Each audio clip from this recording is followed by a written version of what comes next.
Berikut ini akan diberikan beberapa jenis graf.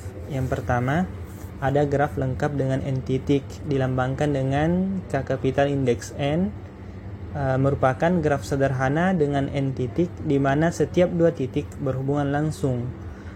Jadi contohnya, misalnya kita mau menuliskan graf dengan 3 titik yang graf lengkap, berarti misalnya begini, 3 titik, setiap 2 titik itu berhubungan langsung atau adjacent. Seperti ini contohnya.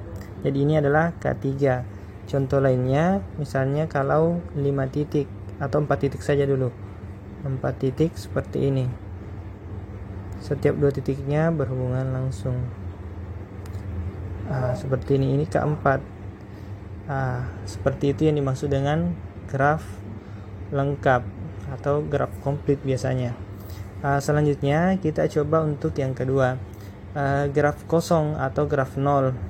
Graf kosong atau graf nol adalah graf yang tidak memiliki sisi, sedangkan lambang n indeks K itu melambangkan graf nol dengan K titik. Contohnya misalnya saya punya ini 2 titik, berarti ini N2, ini namanya graf 0 atau graf kosong. Kita coba untuk jenis yang ketiga, ada graf bipartisi. Graf bipartisi, adapun graf bipartisi merupakan graf yang himpunan titiknya dapat dibagi menjadi 2 himpunan, yaitu katakan saja A dan B, sedemikian sehingga setiap sisi di graf tersebut menghubungkan satu titik di A dengan satu titik di B. Contohnya, misalnya kita punya graf seperti ini.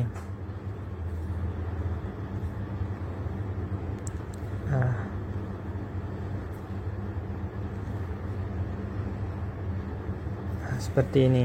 Kemudian kita juga punya graf katakanlah seperti ini.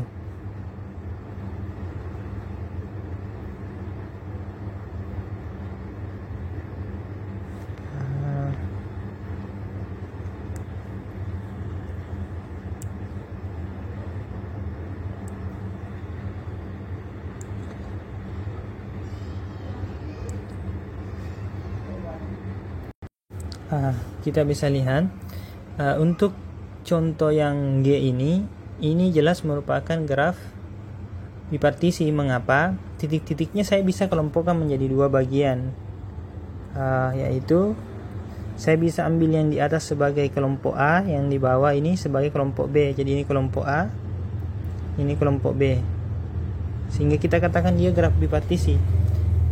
Dapat dilihat langsung bahwa setiap sisinya menghubungkan satu titik di A dan satu titik di B.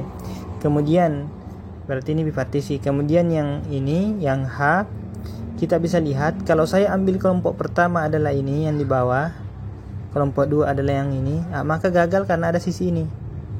Kalau misalnya kita ganti misalnya yang ini kelompoknya A, ini B, gagal karena ada yang ini, demikian seterusnya. Maka kita bisa dapat mengatakan bahwa H ini bukan graf bipartisi.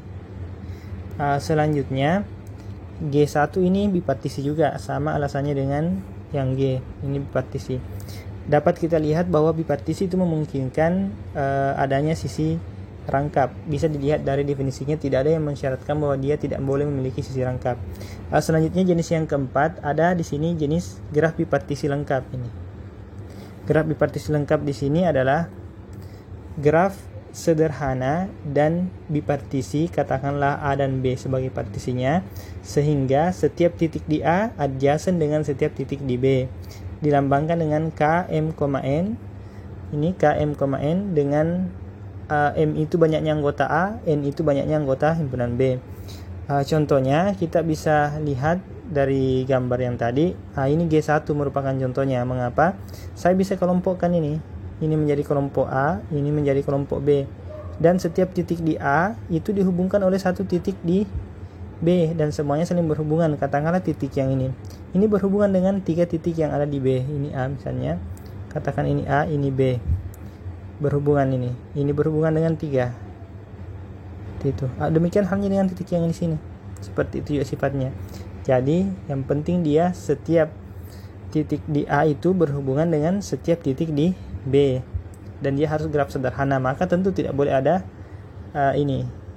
sisi rangkap. Perlu juga diperhatikan bahwa karena dia sifatnya bisa dikelompokkan dua kelompok sehingga sisi menghubungkan kelompok 1 dan kelompok 2, maka tidak mungkin ada loop atau gelung seperti itu. Selanjutnya dari seperti itu contohnya.